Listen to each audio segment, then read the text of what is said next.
Okay, now once again, so this is about the classification of terpenoid. This is about the classification of terpenoid, right?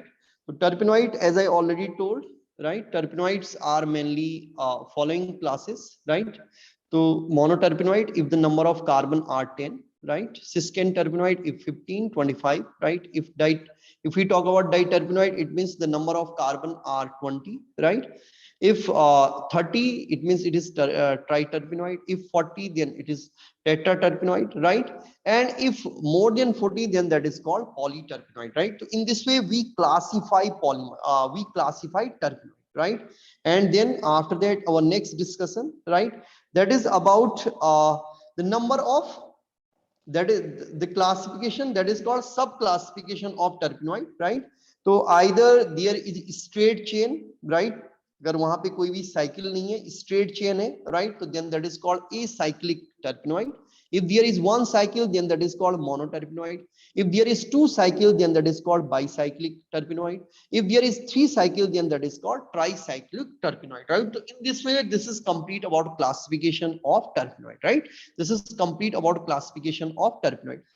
Now, after the next point of discussion, what about Isoprene rule? Sometime, right? Because it's a very important topic of terpenoid, right?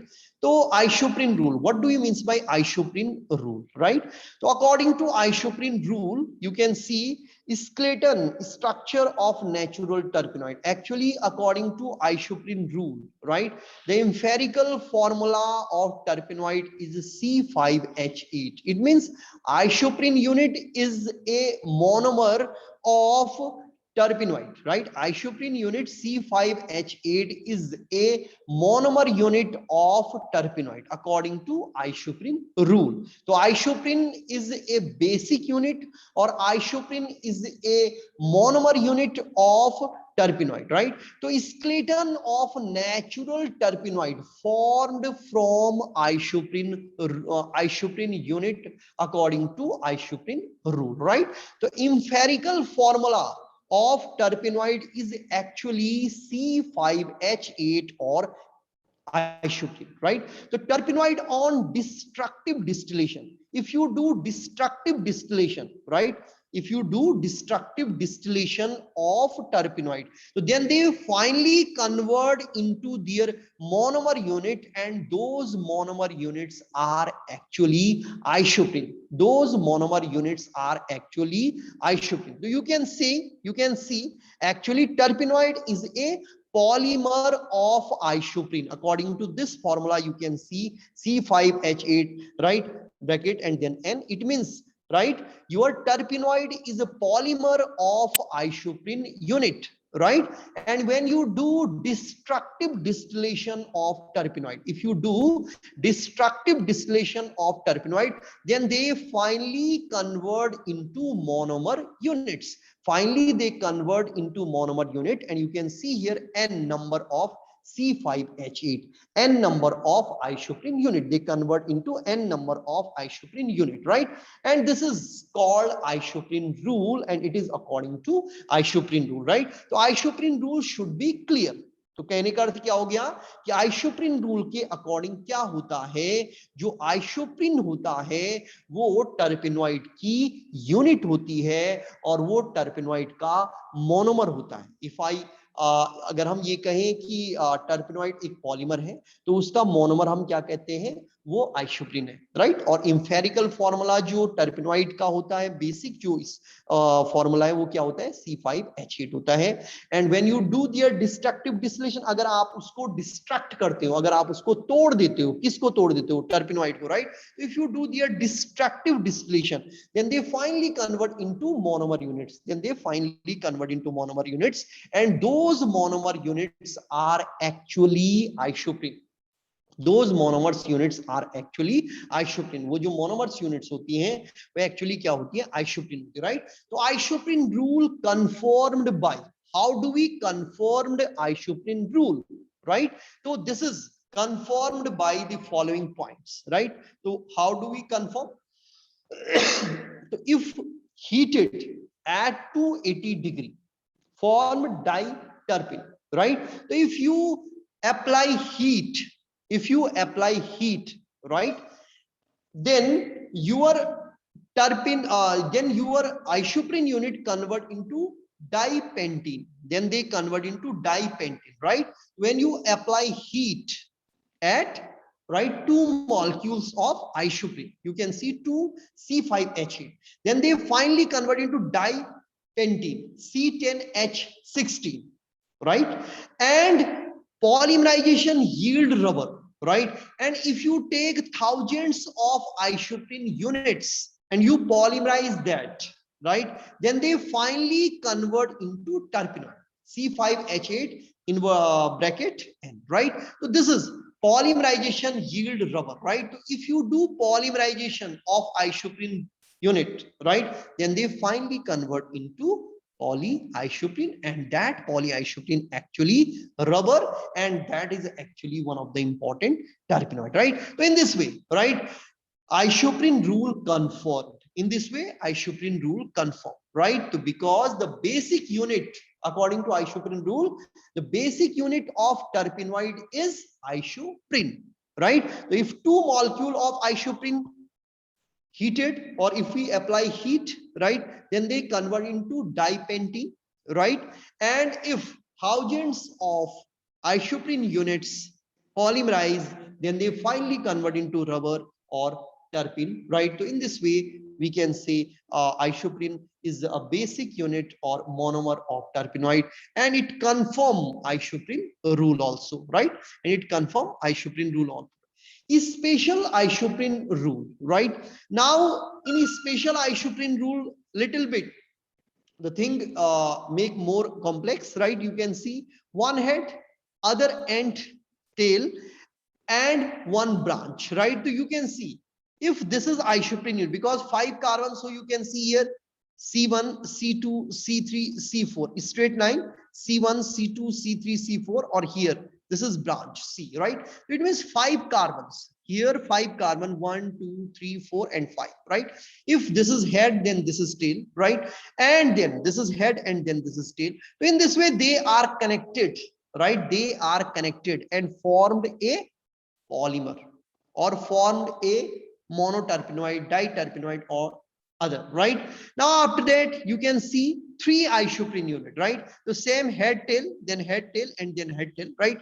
So cisgen terpenoid, monoterpenoid, diterpenoid, triterpenoid, they are multiple of 2, right? Because for monoterpenoid, number of carbon are 10. But if we talk about cisgen terpenoid, then minimum 3 isoprene required.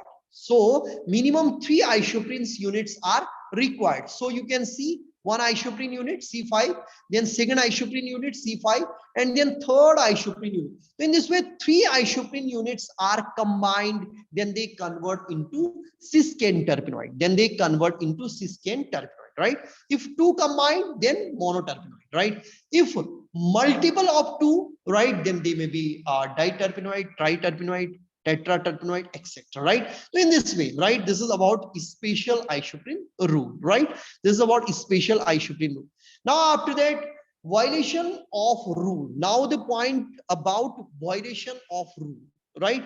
So what about the limitation of isoprene rule? Now the point come, what are the limitation of isoprene rule, right? So what are the limitation of isoprene rule? If we talk about that, so certain not multiple of 5, like krypton, ketonic terpenoid, right? So krypton, ketonic terpenoid, they not follow isoprene rule, because the compound is not multiple, the number of carbon are not multiple of 5, right? So in few cases you can say, or in certain cases, right, example krypton, right, a ketonic terpenoid, right, they not follow isoprene rule, right, because the number of carbon are not multiple of 5, the number of carbon are not multiple of 5, right? So this is about violation of rule or violation of Isoprene rule, right? This is about violation of Isoprene rule, right? Certain multiple of 5 but cannot divided into 2 Isoprene units, right? It is also important point in some cases, right? Actually, the terpenoid is a multiple of 5, right? There may be 20, there may be 30, there may be 40, or there may be more than that, right? But the problem is you cannot do their destructive distillation. And after that, it is not possible we can separate out Isoprene units, right? And we can separate out or we can divide that compound into Isoprene, 2 Isoprene unit, right? So this is also important point, right? So sometime, because according to Isoprene rule, if we do destructive distillation of terpenoid, then they should convert into Isoprene units, right? So because in few cases it's not possible, right? The compound is multiple of 5, right? We can say the number of carbon are multiple of 5, right? But when you do their destructive distillation, then they not convert into Isoprene unit. Then they not convert into, it means they not follow Isoprene rule. It means they not follow, and they not follow Isoprene rule, and the violation of Isoprene rule, right?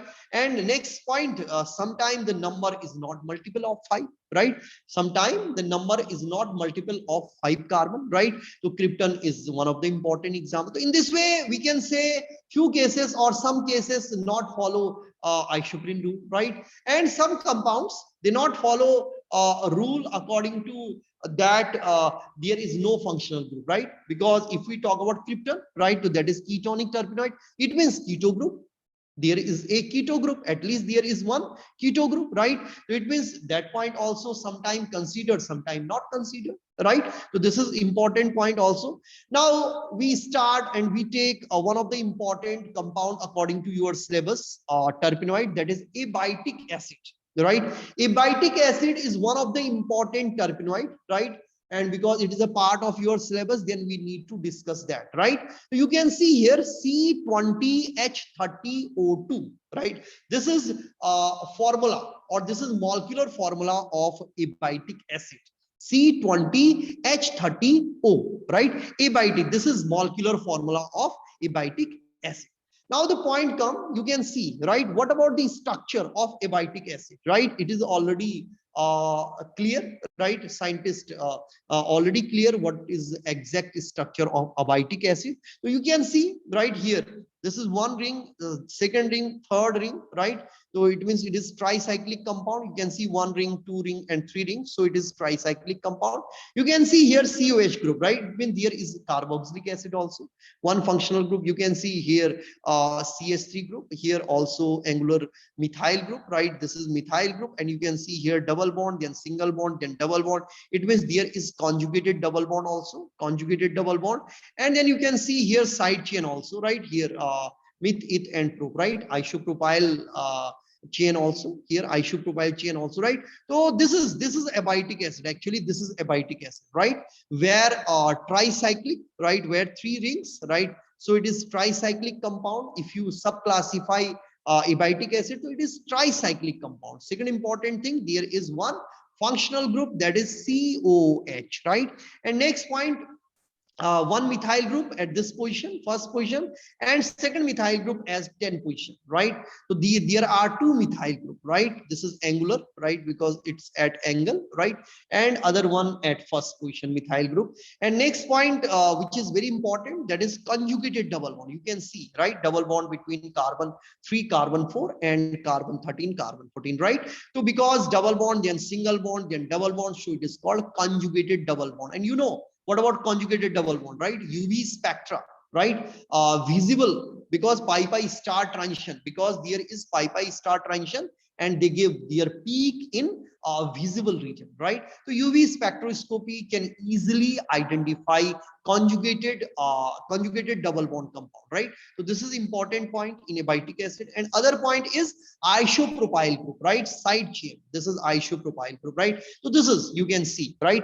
And number of carbon, you can count that also, right? Number of carbon 1, 2, 3, 4, 5, right? 4, 5, and then 6, 7, 8, 9, and then 10, 11, then 12, then 13, and then 14. 14 in main ring, right? 14 in main ring. After that, you can see one here methyl group, then second here methyl group, 2, and then 3 here, 1, 2, 3, 3, right? It means 5, and then here 6, right? 5 and 6, right? It means total because 14 we have already calculated 14, right? And 14, and then 15, 16, 17, 18, 19, and 20, right? C20, right? It means C20. Carbon, number of carbon are 20. You can see C20, right? And then you can count same hydrogen also, right? And oxygen also you can see, because COH group, so 2 oxygen, right? So C20H30O2. Sometime the question based on their molecular formula also, right? What about their molecular formula? The molecular formula is C20H30O2, right? This is molecular formula of abiotic acid. Now the point come, next point, right? What about the chemistry of abiotic acid, right? So it is a structure, but how do we distinguish this structure? How do we determine this structure, right? So then we need to analyze one by one, their functional group, their angular methyl group, their double bond, their side chain, number of rings, right? One by one, we need to discuss those points also. So you can see if we start, right? You can see if we start, right? I think we should discuss this point in our next class, right? Today it is sufficient for us. It is sufficient for us for today class.